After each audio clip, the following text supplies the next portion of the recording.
Welcome back, friends. If you've been following the curse of Oak Island, you know that every dig, every discovery, and every dusty artifact adds fuel to one of the most thrilling historical mysteries of all time. But in Season 12, Episode 20, something changed. This isn't just about treasure anymore. This is about the Knights of Malta. And this could be the proof they were here. Let's dive right into it. The Lagina team has always chased whispers, hints of buried gold, cryptic maps, and forgotten tunnels. But this week's episode brings us face to face with something even more astonishing: the possible physical evidence of the Knights of Malta right on Oak Island. Now, before we go further, you need to understand who these people were.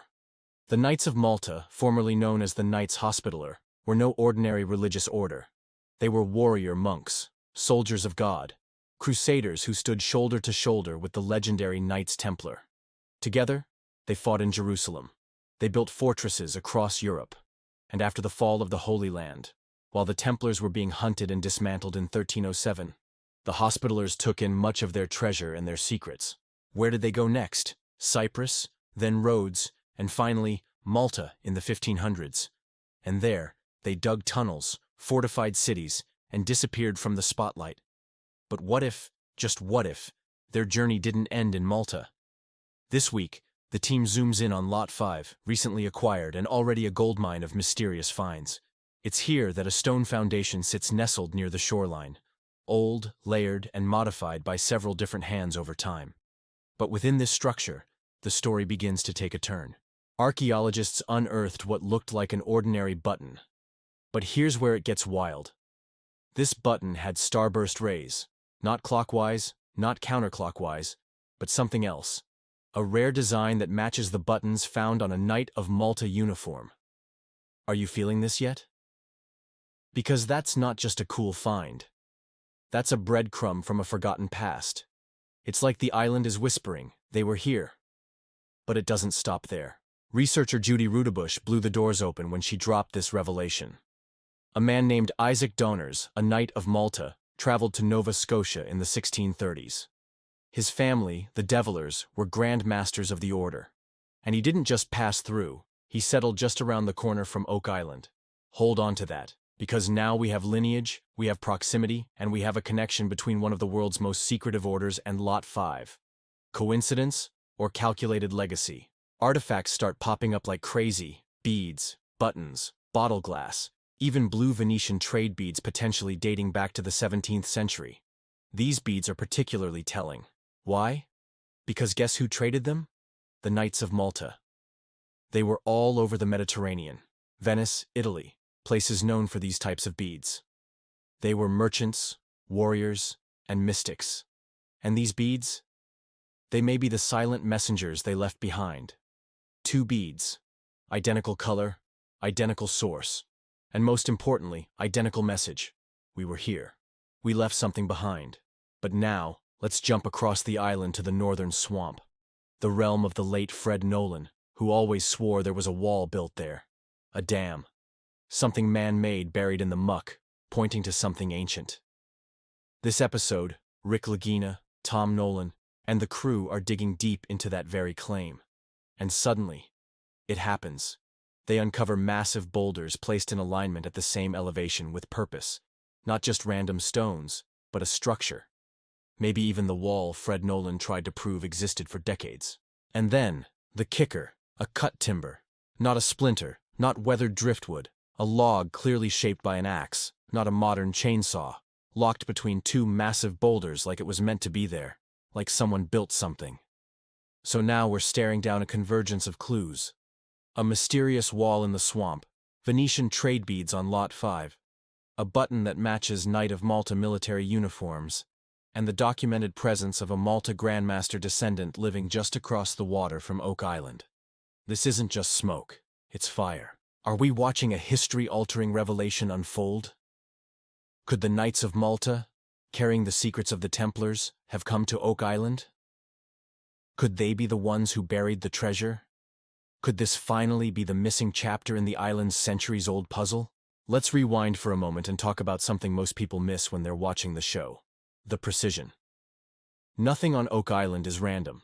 That button, it wasn't just a piece of fabric decoration, it was a calling card, A breadcrumb deliberately left, whether by accident or by design, pointing us toward an organization that moved in silence but operated with incredible influence. The Knights of Malta didn't just wander the globe, they strategically planted themselves in powerful and mysterious places. If Oak Island is one of them, then this could be one of the greatest hidden chapters in North American history. And think about this. We've heard whispers for years that the Templars might have escaped to the New World. But rarely has the next generation of that secret world, the Knights of Malta, gotten their moment in the spotlight. Now, they're stepping into the narrative. If the Templars passed the torch, passed their secrets, and perhaps even their treasure, it would make perfect sense for the Malta brothers to carry it forward. From Jerusalem, to Rhodes, to Malta, and then Nova Scotia.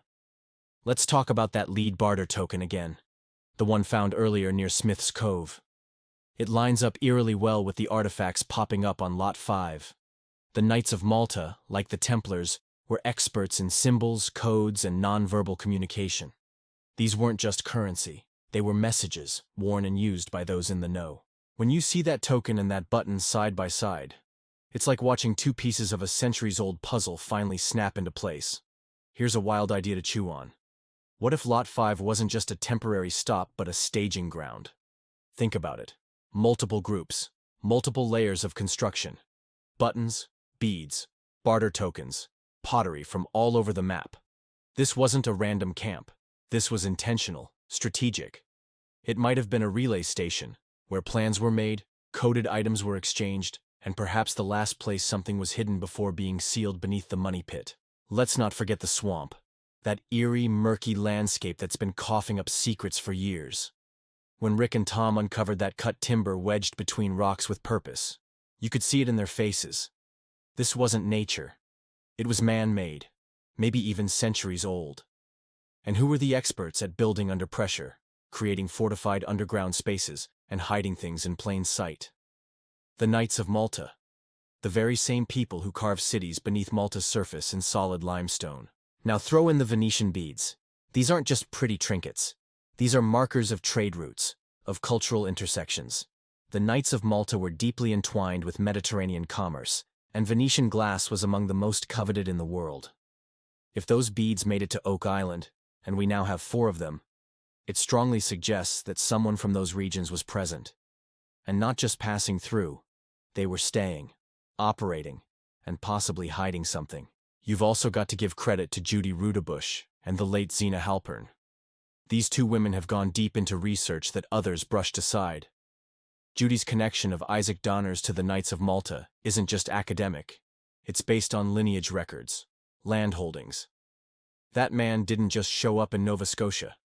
He had purpose, strategy, an agenda. And that agenda might be carved into the soil of Oak Island. And Rick Lagina nailed it when he said, "It feels like the mystery of Oak Island was solved incrementally." That's not just a great line. That's the key. This wasn't a single deposit by a single group. This was a relay of secrets. A multi-generational operation where different orders, connected by faith and secrecy, built on each other's legacy.